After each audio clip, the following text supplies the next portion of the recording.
Hi everybody! Welcome to another edition of my house art tour. Today's piece is this one, which is called The Sun and Snakes, Us and Them, and the VERNA Moths. And this is a collage that I did based on a poem, which was based on an instruction that a fellow poet gave me. So I'll just give you a sort of tour of this picture. The first character is this snake here in a tree. And then we have this woman, which is me. And it's also this idea of us and them. And the reason the snake is there is because in Incan culture, which is partially what the instruction was about, the sun is carried across the sky by two serpents. So we have two serpents here and the sun in the center. We have this little planet here and a flower. It's like a flower planet. And then we have these two ladies, and they represent me, but they also represent me as an actor in life and me as an observer in life. And also the idea of us and them, this feeling of being on opposite sides of an argument. Then we have the fire of reality, which is these fire flowers in the middle. And we have jungles, which are these jungles that overgrow war fields and absorb the ages of fighting and things like that. And then we have these characters down here are also serpents. They're like a dynamic representation of this snake, but in a sort of symbolic serpent, winged serpent form, like Quetzalcoatl kind of more. And so I love this image. It's an image that kind of showed up in my life. I'll show you. Little feet. Yeah, that image showed up, I think, on my palette or something in paint, and then I took a picture of it because it was so great. And then we have a flower here, and then we have more of the snake. And then we have a VERNA flower moth, and another sun down here, and another flower moth. And then we have another serpent, winged serpent, and another snake. So there's our collage for today, and I'll read the poem to you. It's called Performing Being Human. And I'll tell you a little bit more about the instruction. The instruction was talking about Incan culture and how they were studying Incan culture at Harvard, and a fellow wrote a book about Incan culture, but the problem was that the people who invaded the Incans were too busy trying to subjugate them and didn't pay any attention to their numerical system. So if they hadn't done that, then we would know more about them, the numerical system that the Incans used for their empire. And so the Incans used this knot system, which was called quipus, and the knots were like a necklace, but on the necklace would be like strings, and they would have knots that would describe the inventory that they had in their empire, both quantitative knowledge and qualitative knowledge. So that was very cool. So I referred to that a number of times in the poem. And what else was there that I wanted to say? I think that's it. I don't think there's anything else that you need to know before I read the poem. Oh, just that I also go right into math and science in the poem because I was, when you start talking about numerical systems and quantitative and qualitative results, I kind of get all mathy and sciencey.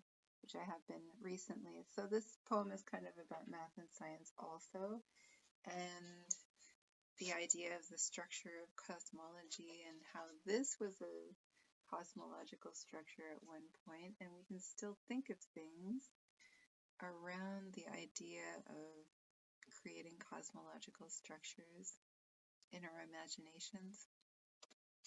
Anyway, here is the poem for this piece. It's called Performing Being Human, because that was the second part. Oh, I forgot to tell you this. So the second part of the instruction was, if you were to stop what you were doing and perform being human, what would that look like? And then it said to do that. So that's pretty cool, this idea of what it is to perform being human. So that's part of it. Like, you know, I guess we're all performing being human. Anyway, so here's the poem. Performing being human. I idea human beings stretch my hands out into everything material. Ideas stretch my mind and all into numbers and letters. The numbers and letters are like a throw that you've already let go of, and the rest of the team will play. Maybe all the doing is searching for infinite fuel and energy. There are factions among us for doing and judging, I, we, they, and the royal we, mapping out pictures, numero-pictacular, and reaching out to what we hope are our destinies on the earth. Who's spying maths out our picture's destiny, I actions, and who would be the metaphorical audience thrilling at the high-stakes game of our protagonist, and taking turns in the audiencing, projecting our values onto a powerful player hero, while they sulks like Achilles on the shore because there's no war to go to. Heroes, villains, and victims, all tied in knots, make good television. Someone is outside a bar at 2 a.m. to take the puncher home or the punchee. Peacetime wars are metaphors, sets of principles, edicts, and political stances and postures, right and wrong, fights and capitulations, classifications and points of view, and domestic disputes in the crossfire, arguments and political debates, sizing people up with the eyes to their eyes. But we don't think about war then. We say brother, sister, person, how we relate. I will explore this place you build me, a partnership, home, place, empire. I will be your wife, husband, employer, friend, enemy, government, and subject. I am in a boat with you. We are tied together. In the orchard I live and loll on the couch. If we all got it right, someone somewhere would want to turn it wrong again. It's the swinging direction of impersonal movement among sacred chances we are given. No one wants our story to be over. We all will never agree. Power to the people and love if we have love, and lost again. We'll love again and lose, someone said once. Watch the story of your forgiving. Mind, to see the watchers and waiters who are at your service. We're not knowing how we belong to the story and to each other. You shouldn't decide things based on a poet's words. Poets can only do a great job of slowing things down. We're working on our string language and knots. Humans as a body are colonizing the carefully guarded quantum truth, carefully guarding and encoding and opaquening out our power imbalances, making something that thinks about knowing. The audience in 3D glasses wants to see the risk and danger. Some audiences want to see the nicest possible outcome. These knowings are only hollow words, I'm saying. In life, you want something else. In the context of power imbalances, there is a danger, among other dangers, that valuable and interesting information can be lost in the subjugation of one to another. I guess it depends on who you are and if the knowledge you are seeking is for assessment-oriented power play or what. and tactics or what? Someone powerful or not powerful may say, please don't use your power on me. And someone powerful or not powerful can further say, be something that I can like and relate to in a way that makes me safe. And someone with or without power can furthermore say, let's take power off the table and relate to one another where you take care of me and I do what I say. Well, and some people, like me for a while, want none of this kind of stuff and would prefer a qualitative and quantitative description of the world for a few hours in the morning. That way you can temporarily ignore the details of dreams and our imaginings. We want to rise above it all the way we do now when we say, projectingly, in your great wisdom, take us along the path. When we speak to someone this way, somebody outside of ourselves, known as a projection, something creates the effect of a rich reality. Fundamental parts of our reality seem different but are the same function. Only one teeny tiny thing in the universe can move and change. If you cast your net big enough, you can use all kinds of words to describe what you catch. Infinite brain snacks. And now the jungles cover sacred sites and war fields, and I'm mingling with my fellow humans. My language is still spoken. The languages of conquered people are absorbed by dominant tongues and then carefully reassembled patchwork-like and preserved while apologies are given. History plays rough. In the old Incan world, two serpents carry the sun across the sky. Their hands draw reality confidently or unconfidently with a pencil, hoping to get things right even if they aren't touchable or real yet. Math is always a map to a picture.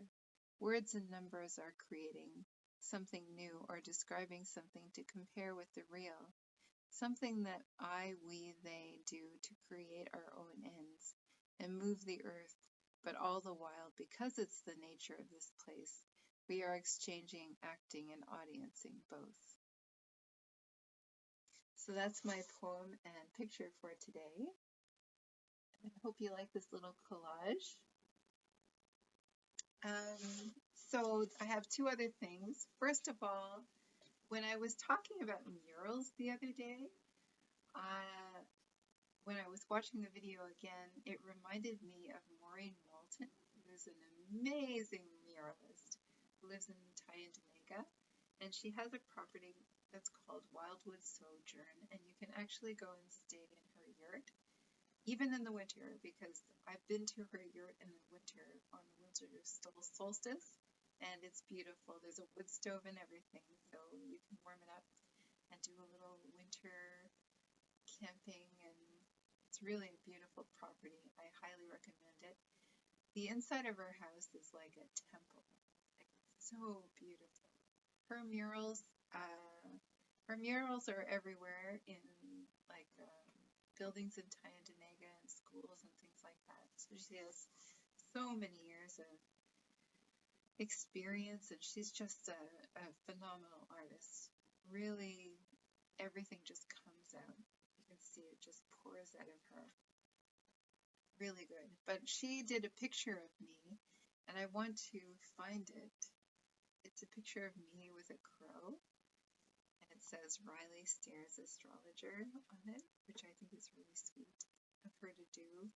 And so when I find it, I'll show it to you. Another thing is, the second thing I want to say is that, thing I wanted to say besides all the poetry and everything today is that there was supposed to be a little bird hosting this part of the art tour with me, and his name is Shorik, and he's an African Meyer, but it was too much for him to do that today. He really didn't want to cooperate, so he'll be in another video. He just was too excited to sit down and stay somewhere. So he's going to be in another video, so I will show him at some point. And I hope you guys are having a wonderful day, and I hope you're having a good night, and I'll talk to you later. Okay, bye.